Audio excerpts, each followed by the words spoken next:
രണ്ടേ രണ്ടായില്ലേ ഞാൻ വാങ്ങിയിട്ടുള്ളേ.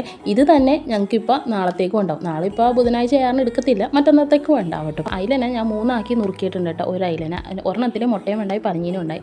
അപ്പോൾ ഒരെണ്ണത്തിന് തരിമുട്ട എന്നാണ് കേട്ടോ പറയണത്. പിന്നെ മറ്റേ പ്ലാസ്റ്റിക് കൊട്ട, പലഞ്ഞീനെ പ്ലാസ്റ്റിക് കൊട്ട എന്നാണ് കേട്ടോ പറയണത്. പിന്നെ അതേ തേങ്ങരപ്പ് കൂട്ടിയിട്ട് പൊടികളും എല്ലാവരും കൂടി മിക്സ് ചെയ്തിട്ട് അടപ്പത്തോട്ട് വെച്ചു.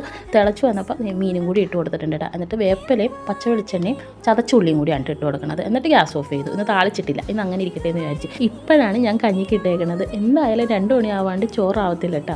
ഇതൊരു ചക്ക കഴിഞ്ഞ ദിവസം എനിക്ക് കിട്ടിയതാണ്. അപ്പോൾ ഞാൻ ഫ്രിഡ്ജിൽ വെച്ചിട്ടുണ്ടായിരുന്നു. അത് അങ്ങനെ തന്നെ ഞാൻ പുഴുങ്ങിയിട്ട് പിന്നെ അതിൻ്റെ തോടൊക്കെ ചെത്തി കളഞ്ഞ് കഴിഞ്ഞിട്ട് പിന്നെ ജസ്റ്റ് ഒന്ന് മിക്സിയിലിട്ട് ഒന്ന് കറക്കിയെടുത്തിട്ട് അതിനൊന്ന് പീരൊതുക്കി എടുക്കണേണ് കേട്ടോ. ഇതിങ്ങനെ തന്നെ ചെയ്യണേന്നൊന്നും എനിക്കറിയത്തില്ല. എനിക്ക് ആ ചക്ക കിട്ടിയത് ഞാൻ കളയണ്ടല്ലോ എന്ന് വിചാരിച്ച് ഞാനിങ്ങനെ ചെയ്തതാണ്. ഇതിനെ ഇടിച്ചക്ക തോരൻ എന്ന് വിളിക്കാം കേട്ടോ. ടേസ്റ്റ് ഉണ്ടായിരുന്നു. ഞാനൊരുത്തിരി മീൻചാറും കൂട്ടി കഴിച്ച്. ചോറായിട്ടില്ലല്ലോ. ചോറാവണമെന്നുണ്ടെങ്കിൽ ഞാൻ ഇസിനെ വിളിക്കാൻ വേണ്ടി പോയപ്പോൾ ചോറ് വാർത്തിട്ടിട്ടാണ് പോയത്. എന്നിട്ട് വന്നിട്ട് ഇപ്പോൾ ഒരു 4 മണിക്ക് മുമ്പായിട്ട് ഞാനിത് കഴിക്കണേണ്. ഞാൻ കഴിക്കണേന് പിള്ളേരോട് ചോദിച്ചപ്പോൾ വേണ്ടാന്ന് പറഞ്ഞേ.